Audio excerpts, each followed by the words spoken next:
All right, back at it. So this Tyvek is on the outside, it's just catching the insulation, and then on the inside here is going to be this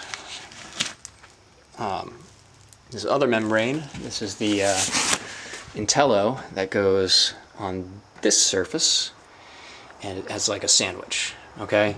And the deal is that this Tyvek is supposed to be holding an air gap above here, because there's a block, another 2x4 or 2x3 above this one.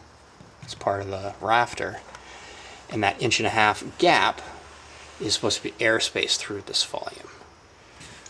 My concern is, as you can see clearly running down here, that this is all loosey-goosey. This is not a military bed sheet by any stretch, and I can clear as day touch this sheathing from underside.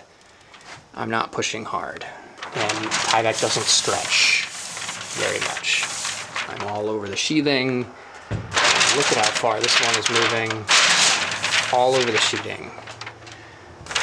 This one, I can push it, but it's pretty good there. It looks much looser down there, a little bit looser up there, so it's probably that one. You can see it hanging down like crazy. Is going to be touching, although it looks pretty good and tight here. So like this was the nature of my concern. By putting layer after layer after layer like this, you're stretching across all of these joists all at once and spanning them and then stapling it on this side, and what you got in the middle is what you got in the middle, instead of going one joist at a time and putting the staples in and putting the 2x3 on top, and what we get is that very soft. I looked on the other side this weekend and it's the same. We got a couple near the end that are nice and tight, I can't touch, and I would be thrilled if they were all just like that. That sag right there notwithstanding. But then these last four, I'm pushing all the way in and touching. You can see how much that one moved. It's hard to tell here, but you know, it's just really loose. Again, I'm touching. This one's I can touch, but it's not seemingly as loose. This one's very loose again. You can see it there. You can see it puckered there. So again, we're not putting pink fiberglass puffy insulation in here. It's going to be dense packed cellulose that is going to bulge out all of these cavities, and it's going to do the same thing there. So the whole point of all of these pieces of technology, all these membranes, is to keep surfaces from touching and cold air from condensing. I can see already this side is even worse. Jesus. That's just like saggy as you get, like a comforter on a bed. Down the bottom there, I mean, that's just going to absolutely be closed off. And again, the whole point is to keep this tight, to not allow it to get closed off, to maintain some airflow. And again, really saggy there. So I mean, there are parts that it's done well. Right here, that's good. You know, that's going to be at least an inch of airspace. But down the bottom there, there's no way that doesn't get packed out and closed off. So I feel like doing anything about this at this point is impossible, because the sheathing is on top. That zip system stuff right there is already on top of all this here. And so there's no way to access it and tighten it up from outside. I had some thoughts about, like, well, can we come in here on a loose one and like staple it up against the side here and just make it tight? And you know, you probably can do that. It definitely would tighten it up. But you're also then restricting the amount of airflow. Do we need 1.5 inches?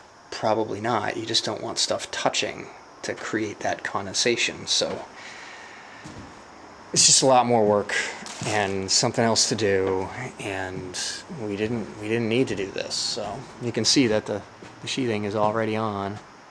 everywhere that this stuff has been laid. And it needs to happen out here on these joists, well, not really joists, rafters, exactly the same way. And so we need to figure that out. We need to determine what, before they do this one, let's do it right. Let's pull them tight and make sure that we don't have to do what we'll now have to do for all of this other stuff. You can just see, you can see all the puckering. And, you know, it doesn't look like much, but oop, I'm touching it, and it's, you can see under here. There's no, there's the sheathing. There it is. There it's gone. That's how much clay is typical in here. So, got to deal with that. Got to fix it. One last thing that I forgot on my list. Somebody's gonna need to get up there and inspect the tape job, because I know that the zip system rollers leave little divots and Z's carved into everything. And this weekend, when I had better access, I actually can see one right there where it's not really adhered and taped down. That tape is supposed to be pressure applied. It actually adheres when you use the roller and roll it in. And the little divots, it's almost like a spiked roller, are, I mean, it's proprietary. You have to use that to make the tape actually stick and do its job. And it's clear that nothing's been rolled. So maybe that's the job of the roofers, but it must get done. I do not want to leave that up to chance. You know, you buy the zip system for a reason, so that it all gets used together and it becomes one continuous membrane, essentially. So I don't want to continue using all these expensive materials and have them installed incorrectly. That's ultimately the goal here, is to get it all used right, not just used up. So hopefully this will get closed in this week, and these little issues will get tightened up as we continue to kind of march forward here. I'm concerned that a lot of this is going to have to come down. That will be a bummer, but you know, I want plywood where I'm paying for plywood. I wish somebody had just taken the time to go to the store and pick up another 20 sheets of plywood, or just not used it here and maybe picked up 20 sheets of Advantech, or it looks like maybe 10. It didn't need to get doubled up. So anyway, that's where we're at on Monday. Things are moving so fast, I might give you a midweek video and a wrap up this week, so stay tuned. Take care. Like the video, give it the thumbs up. That helps me out. Subscribe if you're not. Click the bell so that you are notified when I upload stuff. I know, you know, most of my subs are you guys, your family, and I appreciate it.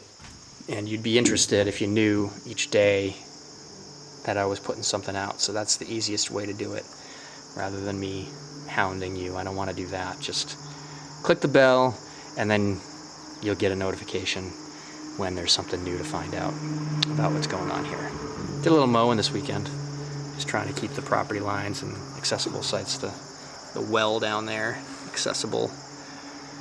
And all the way out to the field, around the burn pile there. I think that's the first one that it's kind of get burnt this fall. And the water gets turned back on. Mowed out by the street again. Trying to keep things neat as it gets all ugly. But anyway, take care. See you in the next video, and hope everybody's doing well.